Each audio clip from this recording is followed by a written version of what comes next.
बिस्मिल्लाहिर्रहमानिर्रहीम। अस्सलाम वालेकुम। कैसे हैं मेरे प्यारे बहन भाइयों। उम्मीद करती हूँ आप खैर से होंगे। अल्लाह पाक से दुआ है जहाँ रहें खुश रहें आबाद रहें हंसते मुस्कुराते रहें। तो आज डेली फूड के पेज पर आपके लिए न्यू रेसिपी है। रमज़ान के लिए बहुत ज़बरदस्त से पकोड़े बनाएंगे। इसको खाएंगे तो समोसे रोल दूसरे पालक के पकोड़े बोल देंगे। तो बंद गोभी है एक पाव हमने ले ली थी, एक छोटा सा पीस, और इसकी मोटी मोटी कटिंग कर ली। कोई बरीक कटिंग नहीं की, मोटी मोटी की है। आपने भी इसी तरह कर लेना है इसको। और इसके अंदर और कौन कौन से लवाजमात कौन कौन सी चीज़ें डाली वो भी मैं आपको बता देती हूँ। बहुत कम चीज़ों से हम 2 से 3 प्लेटें भरकर ये पकोड़े बना सकते हैं।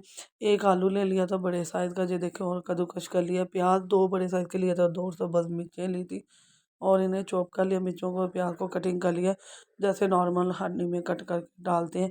मसाला जात में मैंने सुरख मिर्च ली है जी, नमक और सुरख मिर्च और ज़ीरा जो है हाफ हाफ छोटे खाने के चम्मच आधा आधा, और जो काली मिर्च और हल्दी पाउडर है वो चाय वाला आधा चम्मच लिया है मैंने। और ये यही मसाला जात बस डालेंगे। अगर थोड़ा और स्पाइसी करना चाहते हैं तो थोड़ी सी दड़ा मिर्च भी डाल सकते हैं, लेकिन रमज़ान में रोज़े में हालत में इतने स्पाइसी चीज़ें नहीं खाई जाती, तो इसलिए हमने बहुत मज़े की नॉर्मल तरीके से बनाएंगे। और इसमें बेसन डालेंगे जी, आधा पाव के करीब इधर बेसन डाला था हमारा। और अब हम इसे मिक्स कर लेंगे। अभी हम इसके अंदर ना पानी नहीं डालेंगे, इसे ऐसे ही मिक्स करेंगे। आपको पता है प्याज आलू और जो है बंद गोभी उसमें पानी होता है, नमी होती है। ये देखें जी, अब मैंने मिक्स किया और ये इतना हो गया है। और 10 मिनट और छोड़ेंगे तो ये पानी रिलीज़ करेंगे और बैटर अच्छा सा बन जाएगा। तो जहाँ हमारा बैटर तैयार हो चुका है, ये देखें 10 मिनट कंप्लीट हो चुके हैं और बैटर देख लें जी, मैंने इसे अच्छी तरह मिक्स कर लिया है। अब हम इस तरह एक हाथ से ना बस इसी तरह लेंगे और इसको पकोड़े फ्राई करते जाएंगे, बड़े छोटे साइज़ के जैसे भी बनाना चाहें, चाहे गोल करके आप इसे बना सकते हैं। ऑयल गर्म हो चुका है, इसमें मैं पहले फ्राइज़ बनाए थे थोड़ी देर पहले अपने बच्चों के लिए। तो अब मैं पकोड़े बना रही हूँ। तो इंशाल्लाह ये रेसिपी आपको बहुत पसंद आएगी, आप ज़रूर बनाइएगा।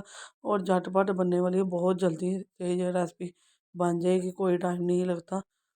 10 से 15 मिनट लगेंगे कटिंग में, और फ्राई करते हो 5-10 मिनट लगेंगे, और ये आपके मज़ेदार से पकोड़े तैयार हो जाएंगे। ज़बरदस्त से पकोड़े। ये देखें जी, 1 मिनट गुजर चुका है और अब मैं इनकी साइड चेंज कर रही हूँ। आपने साइडें चेंज करके दोनों 1-2 मरतबा करनी है, और 2 से 3 मिनट के अंदर आपका एक इस तरह भरा हुआ जो प्लेट आपकी निकल आएगी पकौड़ों की। ये देखें जी, माशाल्लाह बहुत ज़बरदस्त, बहुत मज़े के क्रंची से बने हैं, बहुत ही ज़बरदस्त बने और खूबसूरत भी बहुत लग रहे हैं, देख लें आप। और यहाँ मैं आपको तोड़ कर दिखाती हूँ कि इसके पीस देख लें कितनी आसानी से टूट रहे हैं, बहुत क्रंची बने हैं ये। तो डेली फूड के पेज पर एक और रेसिपी आ चुकी है। रमज़ान में आप बनाएं, एंजॉय करें। रमज़ान से पहले बनाएं, वैसे भी जैसे जैसे मौसम बदल रहा है ये चीज़ें खाने को बहुत दिल करता है। आप भी बनाएं, अपने दोस्तों अजीज़ों रिश्तेदारों के साथ शेयर करें। इफ्तार पार्टी में ज़रूर बनाइएगा, इंशाल्लाह ये सबको बहुत पसंद आएंगे। जो बंद गोभी नहीं खाता उसको बना कर दें, उसको पता भी नहीं चलेगा कि ये बंद गोभी के बने हुए पकौड़े हैं। तो दुआ में याद रखिएगा। डेली फूड पर आपकी बहन आपकी दुआ की आपकी सपोर्ट की मुंतज़िर है। लाइक करें, शेयर करें और सब्सक्राइब करें, और बेल के बटन को ऑल पर सेट कर दें।